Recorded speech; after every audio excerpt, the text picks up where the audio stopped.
دا وخت زه د جنوبي پښتونخوا ایالت کوټه ښار کې یم چیرې چې له تېرو یوې اونۍ څخه پرلت روان دی. په پرلت کې نن د پښتونخوا ملي عوامي ګوند مشر محمود خان اڅکزي، د پښتونخوا نیشنل عوامي ګوند مشر خوشحال خان کاکړ، د نیشنل ډیموکراټیک مومنټ مشر محسن داوړ او د عوامي نیشنل پارټي ایالتي مشر اظهر خان اڅکزي ترڅنګ د پی ټی آی مشرتابه عادل بازي او د پی ټی ایم مشرتابه د نور باچا په مشرۍ کې ګډون کړی. په پرلت کې د زرهاو په شمېر خلکو ګډون کړی او د دې ترڅنګ د تیرو څلورو ورځو راهیسې له حکومت سره د پرلت د خلکو مذاکرات روان دي چې تر دا دمه پورې بې نتیجه دي. یوه خبره دا کېږي د پرون د راسي داسې یو سوچ کړی و چا چې پر دې درنه باندې په زوره ورځو دا پله پسې اخو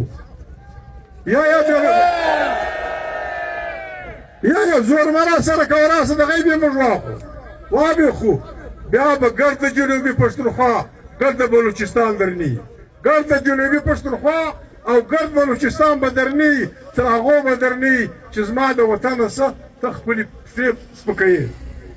عزیزانو خبره د دغه نه خبره ښکاره ده. د جنګ ماهر یو سړی دا وایي ته نیم جنگ په دې ګټې چې ته دښمن ته ګوته ونیسې تا ته دښمن معلوم شي. دا اوس تکرونه ما واورېدې د ګردو ده.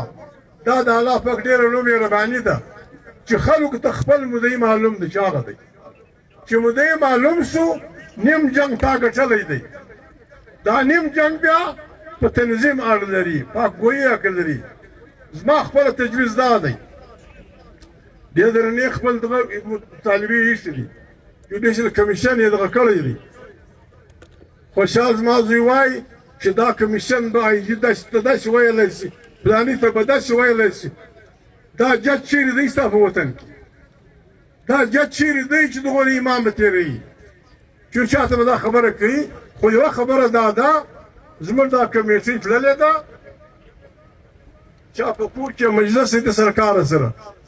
زه دا تجویز ورته کوم که جوډیشل کمیشن دوی ومني د هغې دپاره دا ضروري ده چې دغه چیف سیکرټري دغه هوم سیکرټري دغه ډیپټي کمیشنر چې په دې جنګونو کې و دا به د اودو سره لرې کېږي بیا به تحقیقات کېږي. دا قاتلان به لرې کېږي. د دوی په موجودګي کې هېڅوک تحقیق نشي کولی، هېڅوک تحقیق نشي کولی. دا بچیان چا واستول؟ دا به یو ډیپټي کمیشنر وي. بیا دې بچیانو چې چا ته ټلیفونه کړي هغه څوک دی؟ ډیپټي کمیشنر دی، هوم سیکرټري دی، چیف سیکرټري دی، پلانر دی. دا زموږ قاتلان دي. دې زموږ بچیان وژلي دي او زموږ بچیان داسې اسانه نه ده. نن چې دا مشران ستاسو تر مخ ناست دي هغه د پنجابي سازش به و ولې پښتانه نسر یو کړي؟ د پښتانه لویه بدبختي ده. د پښتانه سیاسي پارټیانې نسر کښېني. او عزیزانو په پښتانه به غم وي. محمود خان اڅکزی به اختلاف کوي د پښتانه سره، په پښتانه به غم وي. محسن داوړ صاحب به اختلاف کوي د پښتانه سره، په پښتانه به غم وي.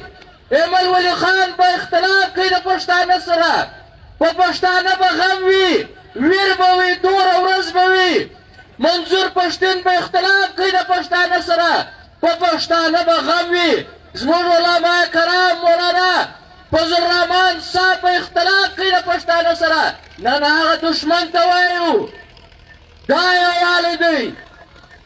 سوال نه پیدا کېږي چې په پښتانه به توره ورځ وي. سیاسي پارټیان، سیاسي مشران او دا پښتون قام به نه درېږي. نن چې دا ستاسو اتفاق ووینو، نن چې دا د سیاسي پارټیانو دا ناسته یووالی ووینو، ما ته هغه د ملي شهید هغه ارمان را په یاد سي پښتون نیشنل ایجنډا. دې پښتنو نن یو ګړندی ګام واخیستی. زما باور دی 100% باور دی محترم مشران ناست دي چې نه یوازې چې موږ به پر یو ثانیه سره راټولېږو، موږ به پښتون قام د دې تورو تیارو د را ایستلو لپاره دا زموږ باور دی چې پښتانه دا سیاسي پارټیانې او پښتانه به سره کښېني او پښتون نیشنل ایجنډا به جوړوي. دلته د مرګ ژوبلې دپاره پراکسیس جوړېږي، دلته د سمګلینګ او دا دغه چې کوم دی د تریاک او پته نشته د کوکین او د ډرګ چې په کم یو هم غیر قانوني کار د پاکستان د عالمي دنیا د غیر قانوني کارونو یو امجګه جوړه شوې ده. نو ملګرو په دې خبره به ځان پوهوو چې دا پراجیکټ چې کوم دی په دې کې هېڅ قسمه کنفیوژن نه دی پکار چې دا د پاکستان ریاست پراجیکټ دی، دا د طالبانو په نوم چې کوم پراجیکټ راغلی دی که هغه په هر یو نوم دی، که هغه په هر یو ګروپ دی، خو دا د پاکستان ریاست پراجیکټ دی او دا د دې مقصد دپاره راوستی دی چې دا خلک او دا خاوره او د خاورې ځوان د خاورې بچی د یو ځل بیا د یو نوي جنګ دپاره په طور خشاک استعمالول غواړي. دا د ایران ستونزه لا حل نه ده.